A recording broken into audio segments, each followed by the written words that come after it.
नमस्कार सगळ्यांना. सर्वात आधी मी शुभमची तुम्हाला ओळख करून देणार आहे. हा आहे Shubham Suresh Hatekar, thalassemia major patient, आणि ह्याने उत्तम रीतीने BSc मायक्रोबायोलॉजी, MSc मायक्रोबायोलॉजी उत्तम रीतीने पूर्ण करून आता तो PhDच्या साठी प्रवेश परीक्षेची तयारी करतो. मला शुभमला विचारायचं आहे की तुला कुठचा टर्निंग पॉइंट आला का तुझ्या आयुष्यात? काय झालं नेमकं? हो, तसे होते 2 टर्निंग पॉइंट होते असं म्हणायला लागलं तर. जेव्हा मी लहान होतो आणि ब्लड ट्रान्सफ्युशनला जायचं होतं तेव्हा माझे जे फेलो पेशंट्स होते ते सिनियर फेलो पेशंट्स, त्यांना बरंच माहिती असायची, त्यांनी बरंच म्हणजे त्यांनी आयुष्य जगलेलं होतं, त्यांना खूप एक्सपिरियन्स आलेला होता. तर ते आम्हाला शिकवायचे की कसं तुम्ही तुमची ब्लड बँक चेक करणार, कसं तुमचं मेडिकेशन असेल, तुम्ही ब्लडच्या आधी ब्लड ट्रान्सफ्युशनचे आमच्याकडून योगा करून घ्यायचे, आणि असं त्यांच्याकडून खूप काही शिकायला मिळालं.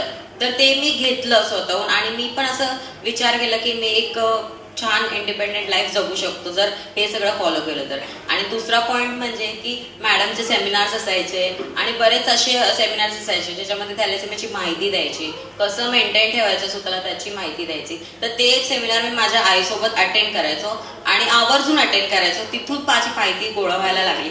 तर मग मी ठरवलं माझी इंडिपेंडेंट लाईफ मी स्वतःला मॅनेज करून जगू शकतो. मला एक सांग शुभम, तुझं हे आजारपण आहे, तुला रक्त चढवणं आहे, मग तुला आई बाबांनी सायन्सला जायला परमिशन दिली का रे? हा एक खूप मोठा प्रश्न आहे. खरं सायन्स म्हटलं की थोडीशी भीती राहतेच पालकांमध्ये की माझ्या बाळाला त्रास होईल असं, ते त्यांचा एक पॉइंट ऑफ व्ह्यू झाला.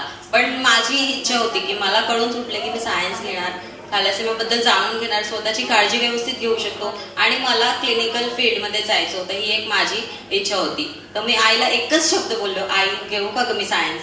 आणि ती म्हणाली तब्येत सांभाळून करशील का? म्हटलं हो, आय प्रॉमिस की मी तब्येत सांभाळून करेन. आणि मग आईने मला बोलले तुला हवं ते कर, फक्त तब्येत सांभाळ. पण या प्रवासात तुला अडचणी खूप आल्या असणार शुभम, आम्हाला सांग. नक्कीच अडचण तर सायन्स म्हटलं तर प्रॅक्टिकल्स आले, रेग्युलर लेक्चर्स आले, हे सगळं तर खूप आवडत होतं. पण त्यात मला लाभला माझ्या चांगल्या मित्रांचा लाभलेला हा सहवास. ते खूप खूप सपोर्टिव्ह होते. माझे मिस झालेले लेक्चर्सचे डाऊट्स, माझे मिस झालेले लेक्चर्स मला ते समजवायचे. परत पॅरेंट्स आणि माझा दादा, त्यांनी माझी पूर्ण पालकत्व घेतल्यासारखं झालं. म्हणजे आईला आराम द्यायचा आणि आपण आता सर्व करायचं हे आम्ही ठरवलं. तर माझे मेडिकेशन्स, मला ब्लड अरेंज करणं, ब्लड आणून देणे, मला घेऊन जाणे, हे सगळं दादानी घेतलं. तर माझा बराचसा भार हलका झाला. आणि त्याच्यानंतर जे शिक्षकांचा खूप मोठा वाटा आहे. जर माझे एवढे प्रॅक्टिकल्स मिस होत असतील तर एखादे शिक्षक बोलतील आम्ही नाही काही करू शकत, पण माझे शिक्षक असे होते की ठीक आहे तू एकटा बस कर ते प्रॅक्टिकल, आम्ही तुला सपोर्ट करू, माझ्यासाठी लॅब उघडणे, आणि असं खूप त्यांनी मला सपोर्ट केला. माझं BSc आणि MSc एकाच कॉलेजमध्ये झालंय. मला खूप खूप सपोर्ट झाला सगळ्यांचा. सर्वात शेवटी आपले हे सगळे मित्र इथे बसले आहेत, त्यांना तू काय सांगशील? हो नक्कीच, त्यांच्यासाठी एक माझ्याकडे मेसेज आहे की मी जर एवढं करू शकतो, तुम्हाला फक्त एकच करायचं आहे.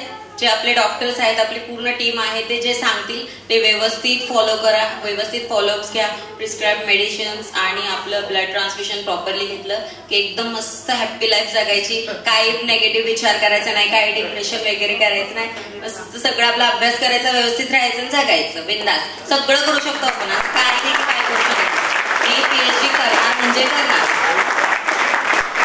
थँक्यू.